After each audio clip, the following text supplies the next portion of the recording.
This is Cerebral Cinema. Movies of the mind.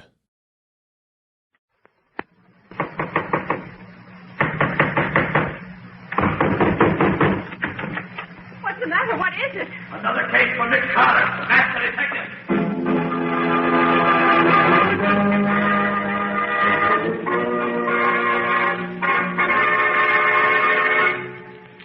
Yes, it's another case for that most famous of all manhunters, the detective whose ability at solving crime is unequaled in the history of detective fiction, Nick Carter, master detective. Tonight's curious adventure, The Flying Duck Murders. For Nick Carter and the Gold Thieves.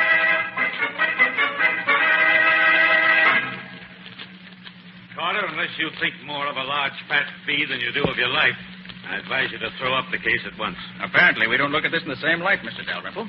I expect danger, and I'm prepared to meet it. I suppose you know that two other detectives have come out to this wild Montana country where the Flying Duck Mine is located trying to find the trouble. But do you know that neither of them lived to tell what they found? How were they killed, Mr. Dalrymple? They went crazy, Miss Bowen. Kessler, the San Francisco man, fell over a cliff, while Riley, the man from Chicago, dropped 600 feet down the main shaft of the mine. Very interesting. I feel quite sure that Nick won't share their fate. May I inquire for whom you're acting, Mr. Carter? You may. For Mr. Cecil Trenwick, an old friend of my father's and a large shareholder in the Flying Duck Mine. He said that you'd cooperate with me in every possible way. I shall do what I can, certainly. Good. I should like you to give me a letter to the superintendent at the mine, telling him that I'm a good workman and that you promised me a job. I shall disguise myself as a miner, using the name Dave Jarvis. Very well. You said your name will be Dave Jarvis? Right. Well, that'll do what you want. Give it to Mr. Nate Crosby, the mine super. He happens to be here in town this morning. Unless you change your mind and decide to return to New York. Thank you, Mr. Dalrymple. But I'm staying here till my work is finished. Good morning. Goodbye. Good morning. Wait a minute, Patsy. I wonder if Mr. Dalrymple is... 431, operator. Yeah. Yes. Hello? I want to speak to Nate Crosby. Okay, I'll wait. Crosby? He's the mine super, Nick. Yes, things are beginning to move already. Yes. If I open this door a crack, we'll hear better. Nate, this is Dalrymple. Krennic has done what he's been threatening to do for so long. He sent Nick Carter out here to investigate. Yes, Nick Carter, the one man in the world I'm afraid of. Now, you've got to market the stuff right away. You can't wait any longer now. I've given him a note to you. Give him the job he wants and then take care of him. Now, yes, if you don't, it may mean curtains for all of us. Right. So long. And that will settle your future, Mr. Nick Carter. I very much doubt that, Mr. Dalrymple. Thanks for the attention, Mr. Dalrymple. But I intend to take care of my own future.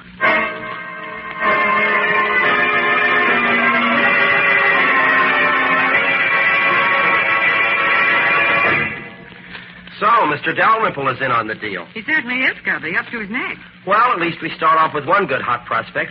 What do we do now? Get into your miner's outfit.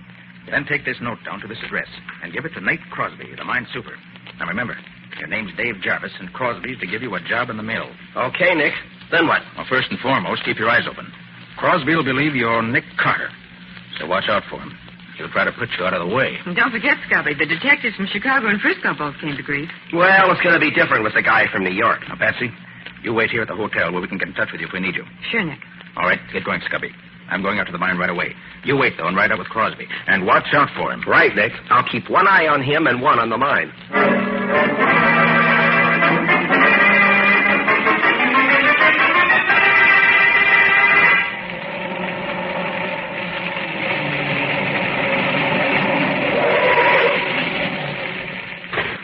Thanks for the lift, Bud. That's okay, pal. That's the super's office right there. Thanks. I'll be seeing you. You looking for someone? You the super of the Flying Duck Mine? No, I'm the assistant super. Clem Hendricks is the name. Well, my name's King. I'm writing up an article about the mines of Montana for the Miners' Times of Kansas City. Any objection to me sticking around a while, looking things over? None at all, Mr. King. Just so long as you say something good about us in your article. You want me to show you around? No, thanks. I'll just drift around and see what I can pick up. Well, if anyone stops here, tell them I said it was okay. Thanks, I will. Be seeing you. Now, to find the boss of the day shift and get some information on how this place operates.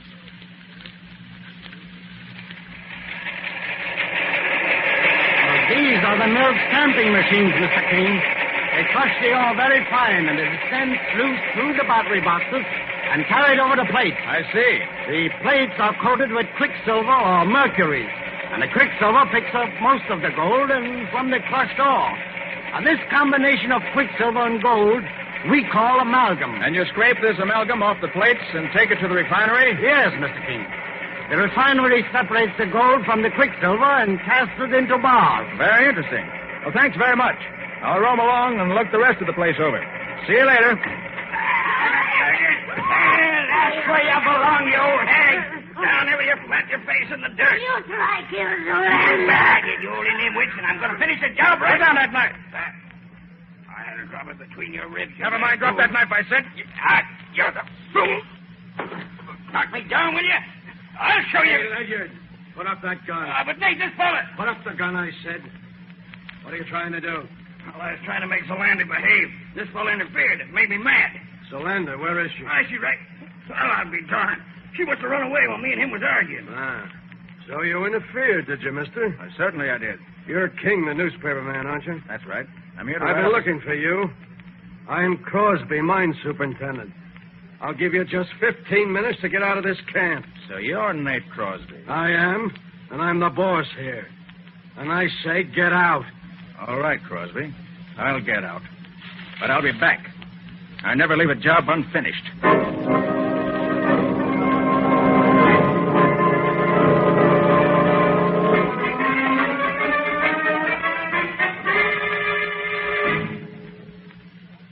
All right, pick them up. You can carry them. I know they're heavy, but they have to have a solid lead lining so we can ship bodies in them. Put them in the old powder house and shut the door when you're through. Okay, boss. Come on, fellas. Okay. All right, get it up there. That does it. Now, we're going to have to move some of these empty powder kegs to make room for all three caskets. Jarvis, you stay here and pile them up out of the way. Rest of you get the other caskets. Okay, boss. All right, hop to it. Hey, Scubby. Scubby. Is that you, Nick? Where are you? Behind these kegs. Start piling them up. We can talk while you work. Oh, sure, Nick.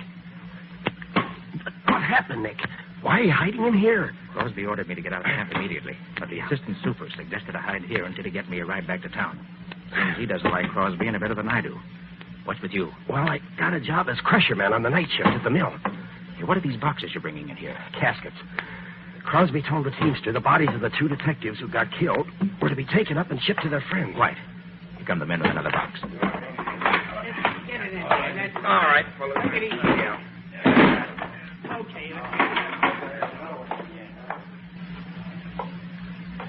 Nick, there were only two detectives who were killed. Who do you suppose the third box is for? For you, I imagine, Scubby. What? Remember, they think you're Nick Carter. I'm only Mr. King, newspaper reporter. Well, I'll certainly see that casket stays empty. Scubby, you know where the detectives are buried? Well, the teamster told me that Crosby knows because he and a couple of the mill hands took the bodies away. I see. Scubby, I've got an idea. When the men bring in the other casket, you go out with them. Then make some excuse to come back in here again. Okay, Nick, I'll fix it. Quiet now. Okay. All right, fellas, right here. That's it. All right, that'll do it, I think. Okay. Oh, hey, boss. I must have dropped my knife inside the powder house. Do you mind if I get it? Do what you want, so long as you're not late for your shift at the mill. Okay, boss, I'll be there. All clear, Nick. They've gone. Now, what's your idea? First, shut the door, Scubby. Oh, sure, Nick. Now, Scubby, I want to see what's in these caskets. Here, I've got a screwdriver and my knife. Oh, so have I. Look, I'll help you. Good. Well, I'm glad they only used 4 screws to fasten these covers down. Makes it simpler.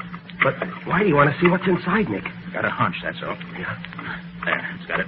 You all ready? Yeah. All right, let's get her up. Give me a hand. Yeah. Right. There. Uh-huh. My hunch is right, Scubby. The caskets are not lead-lined. The extra weight is due to this scrap iron in the bottom. Like Crosby said, they had to have lead lining so they could be shipped with the bodies in them. These caskets figure in this game more than just as caskets, Scubby. Well, Crosby told the teamster to have a fresh team hitched to the large wagon for him at midnight tonight. I thought so. Scubby, he's going to take these caskets somewhere tonight, and I want to know where. Yeah, but how are you going to find out? I'm going with him. Hidden in this casket. I'll get in it and you put the lid back on. Oh, but Nick, you'll smother in there with the lid down. Scubby, you can put 4 small pieces of wood under the coffin lid before you screw it down. Oh, but Nick, I wish you would... Now, hurry up. All right. Pretty good fit. All right. Now, hurry up. Okay, Nick. Keep your head down while I put the lid on. Okay. There we are. Have you learned anything yet, Scubby? Well, the only place in the mill where the gold could be stolen is the room where the battery boxes and the plates are. Hey, have you found out how they did it? No, not yet. I hope to learn tonight when I'm on duty in the mill. Good, Scubby. You take care of that end, and I'll watch this end. Yeah? Well, here's good luck to us both. I suspect we both may need it.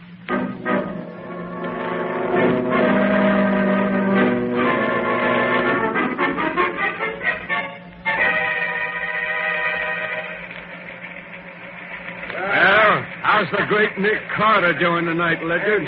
You mean Mr. Dave Jarvis? Yeah. He's doing swell. Look at him. He's taking another drink. He's been hitting the water bucket steady for the last half hour. Is the loco working? I'll say. The bees are in his bonnet already. A famous Nick Carter will go the way the other two did. Hey, what are you fellas doing dancing around like that? You can't fool me. There are a lot of billy goats.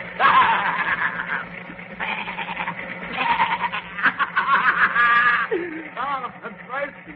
I gotta get me a drink. Keep your eye on him. If he starts fighting, lay him out with a crowbar. Don't take any chances. Okay. Say what he's right here, my shot.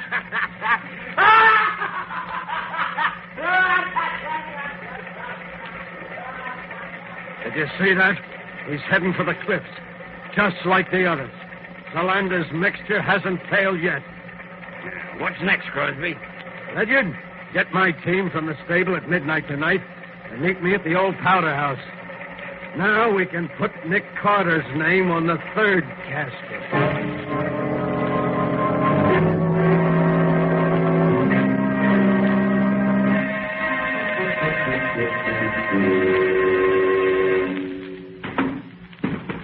That's the last box, boss. All right, Ledyard. You sit on the top box. I know that, boys. That's Crosby. I'd like to see his face if he knew I was in this casket. What did you take such wild broncos for, Super? They're the only fresh team in the stable. We got a hard run tonight over rough country, where no truck could possibly go. All right, Sam. Let them go and then climb up here with me. Here they go. Watch them. Okay.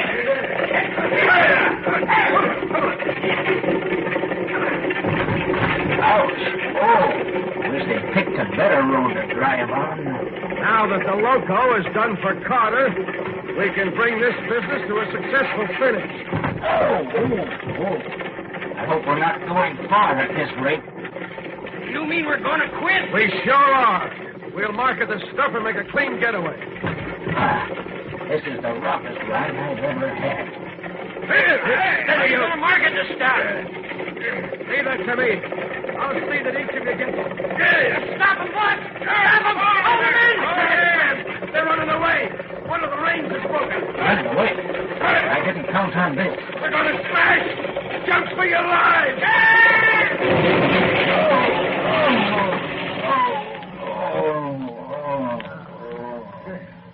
We got off just in time, boss.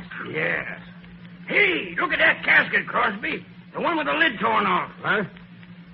Oh, that's the infernal reporter I ordered to get out of camp this afternoon. What was he doing in that casket? Never mind that now. Get him while he's only half conscious. Come on, Sam. Now you... Good work, boys. That fixes Mr. Reporter. Tie his hands and feet with that rope. Okay, boss. He won't fight no more for a while now. Hey, look, Super. Here's a pair of handcuffs in his pocket and a couple of guns.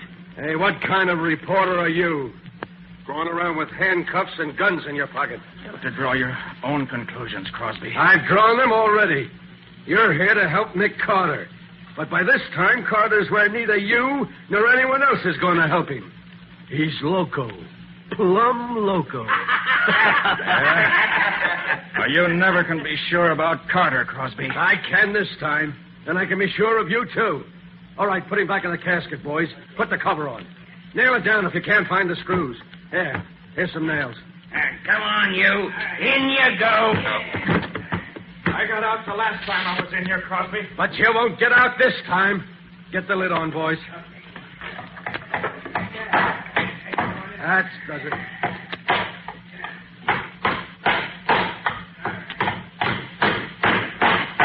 That's swell. That's enough. He can't do anything with his hands tied. Lydiard, you and Sam get the shovels that were in the wagon and dig a nice, deep hole. We'll bury our reporter friend with our blessing.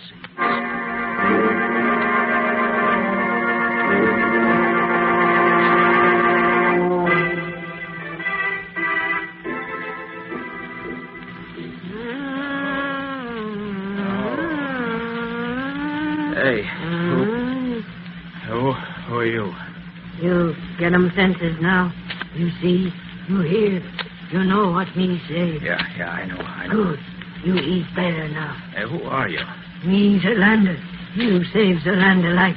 Zolander, your friend. You drink this. You feel eat better. Quick. Thanks. No. Okay, tell me, how'd I get here? Just before sun come up, me chase crazy man through woods. Then me hear gun shoot. See you run. You come, fall down by Zolander. Hurt in head. So me bring you here. Zolander hut. Well, certainly glad you were around when I passed out. Crosby, you enemy? Certainly is now. You say you were chasing a crazy man? Him drink loco, like 2 other men come before. I wonder if that could have been Scubby. Crosby said he was loco. Zolander, what did you want to find him for? Me want save him life. Give medicine. Make him well. But why did you want to save him? Crosby give him loco, this man. Zolander hate Crosby. Want save man. Crosby want kill. Zolander, listen. I think this crazy... No.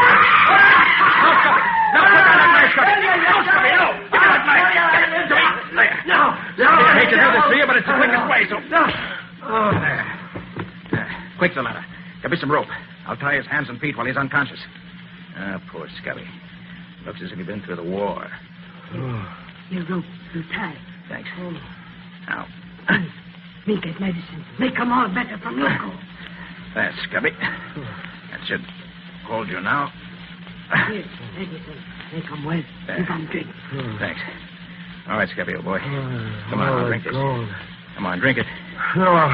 Come on. No, devils and blood. Come on now. Come on. There you are. There. Come on. That's it. There, now.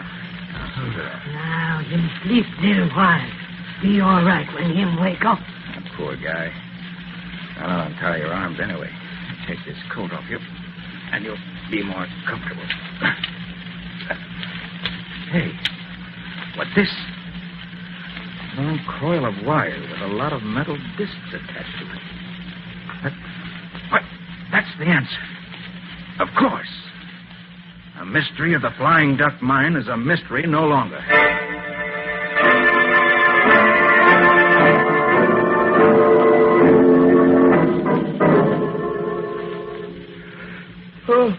Well, Scubby, you feeling better now that you've had some sleep? Yeah, I feel pretty good. Why? You don't remember what happened to you yesterday morning? Well, the last thing I recall is going to the water bucket and taking a long drink. Seemed as if the more I drank, the more I wanted. Well, that water bucket was loaded with loco weed juice. What? Surprised you didn't notice it. Well, I'm surprised at myself now. But both the amalgamators, even Crosby himself, kept drinking.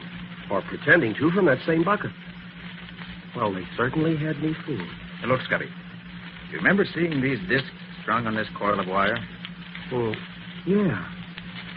Yeah, I recall seeing one of the amalgamators have it last night. Why, did I bring it here? You did. And it breaks the case wide open. Well, good for me, even if I didn't know it.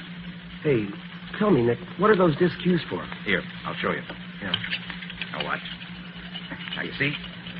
This stuff I'm scraping off is amalgam. A mixture of quicksilver and gold. The men who worked in the battery boxes in the mill, the amalgamators, hung these discs, and a lot more like them, in the battery boxes, right where they catch the best of the gold before it flowed over the other plates. They took out over half the gold that flowed into the boxes this way. So that's where all those thousands of dollars worth of gold disappeared to. Yes, Scubby. A very clever method of stealing the gold. Now, if we could only find out what Crosby and his gang do with the amalgam after they scrape it off their discs. You want catch, Crosby? I'll say we do if we... Hey, Nick, who is she? Oh, that's Zolanda. She saved my life. Oh, and yours, too, incidentally. Saved my life? How? Well, that local weed juice you drank is fatal. Well, Zolanda gave you an antidote for it. Well, gosh, thanks, Zolanda. Gee, I'm sure much obliged. Crosby try kill me. Me fix him. The Landy know all about Crosby. You come with me. Well, where are you taking us? Crosby got cave inside mountain where he hide stuff. Come, me show you.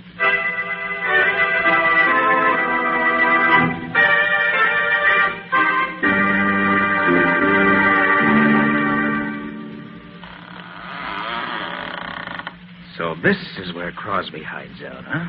Yeah. Too bad there's no one here now. Where'd they been here today? Look there, Scubby. Well, that looks like the scrap iron we took out of the casket in the old powder house before you hid in it. Right, Scubby. And this scrap iron was in the other two caskets. So they brought them up here. I wonder why. There's the answer. Over there in that corner. And the Sayer's furnace.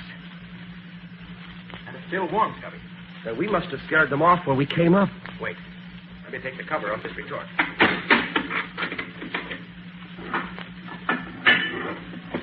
There. Nick, is that gold in there? That's just what it is. Part of the gold stolen from the mine. This is where the gang refined the amalgam they scraped off their discs. It's much easier to handle gold this way because it weighs so much less. Now, since we know from what Dalrymple said that they never disposed of any of the stolen gold, they must have 800 or 900 pounds of it by now.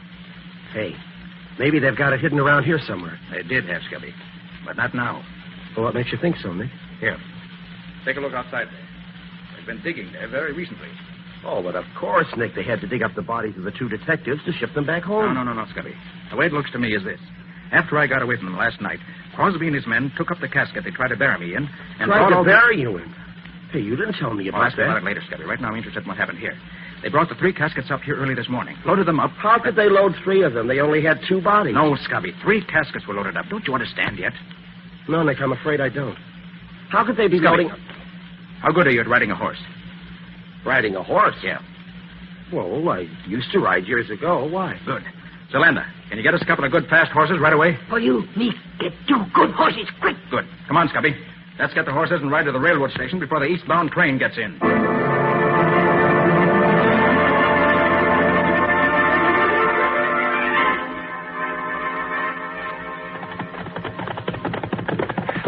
But, Nick, what's all the hurry? Well, unless I'm wrong, Scubby. These 3 caskets are going east on the next train. We've got to get there in time to stop them. Oh, even Crosby himself would recognize us, these Indian costumes Zolanda let us. Well, we may need to be disguised before we get through. Hey, you didn't finish telling me how you got away from Crosby and his gang when they started to bury you alive. What did happen, Nick? Well, they dug the hole, and they put the casket down in it. I tried to pry the lid loose, but my hands were tied behind me. I worked on them, and just as they started throwing the dirt back on top of the casket, I finally got my hands free and untied my feet. Just then, I heard shooting and some female screaming. A female? Out there in the wilds? Yeah. It was Zolanda, I found out later. Well, I managed to loosen the cover and push it up enough to see that Crosby and the men were watching something across the clearing. So I seized my chance and climbed carefully out of the hole on the opposite side. I started to run, but they saw me and started shooting. Fortunately, though, they were bad shots, and I was almost free when a bullet grazed my head. It must have stunned me, because I remember nothing more till I woke up in Zolanda's hut this morning. Well, do you know what it was that distracted the men's attention? Well, Zolanda told me that you were chasing her, trying to shoot her. She was screaming. You chased her around the other side of the clearing, and then went off after something else. It was just about then that you saw me running toward her. When Crosby saw me drop, he gave up the chase. Zolanda waited until they went back and then dragged me to her hut. Gosh, Nick, we owe a lot to Zolanda. Right, Scubby. And the best way we can pay that debt is to see that Crosby and his murdering pals end up where they belong, behind bars or in the electric chair.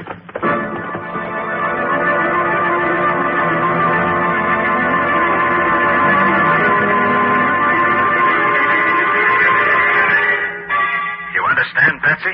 Of course, Nick. You want the police chief to meet you at the station in 10 minutes, And you want Mr. Dalrymple and the president and treasurer of the mine to meet you in the chief's office in an hour. That's right. Now be sure you get them all. Don't worry, I'll take care of it.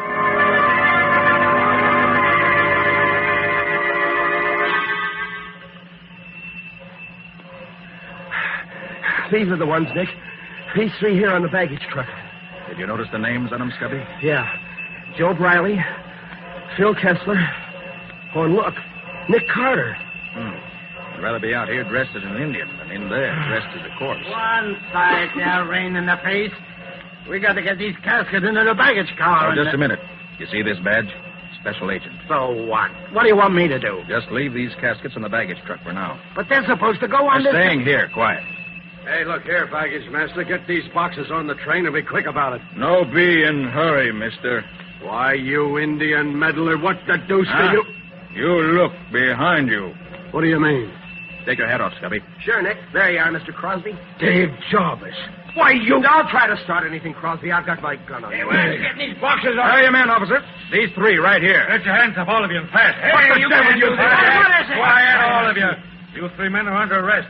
Charged of robbing the Flying Duck mine and with the murder of Detectives Riley and Kessler.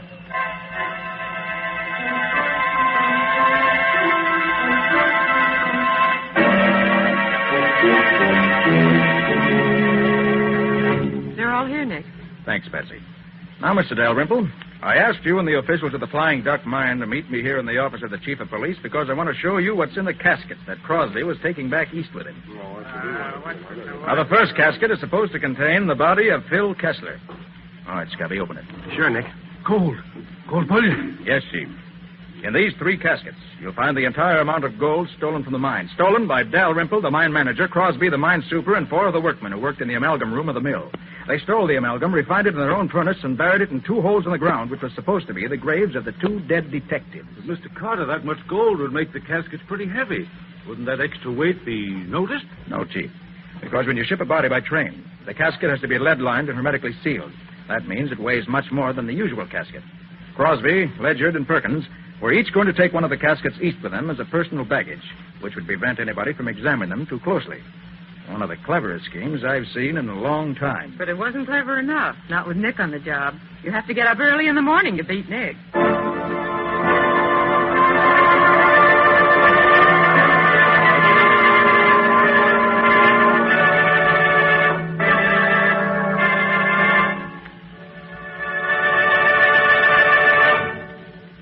This was another strange experience of Nick Carter, master detective, called The Flying Duck Murders or Nick Carter and the Gold Thieves. Another of the curious adventures of Nick Carter, which are brought to you regularly at the same time by WOR Mutual. And now, Nick, we want to hear a little about next week's mystery. Well, it all started when we heard that ship screaming. Now, Nick, you know as well as I do that a ship doesn't scream. Well, this one did. I was there and I heard her screaming myself. It was one of the most dreadful sounds I've ever listened to. Yes, but that was after the seventh murder. 7 murders? Mm-hmm. Did you find out who was doing that wholesale slaughter? Well, of course he did. But not before 2 other construction workers were killed. Yes, there were 9 murders in all. Murders of the most fiendish sort. Those are just a few of the things we'll explain to you next week. So long, folks. So long. And so long to you, Nick and Patsy. In the strange adventure you've just heard, Nick Carter was impersonated by Lon Clark, Patsy by Helen Choate, and Scubby by John Kane. Original music was played by Lew White. The program was written and directed by Jock McGregor.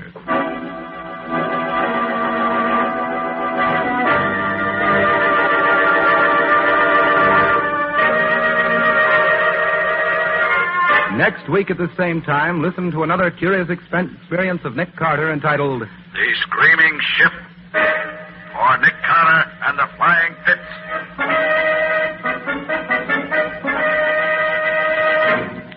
This story is a copyrighted feature of Street and Smith Publications, Incorporated. The Return of Nick Carter is produced in the studios of WOR and is broadcast over most of these stations every Monday evening at 9:30 Eastern Wartime. This is Mutual.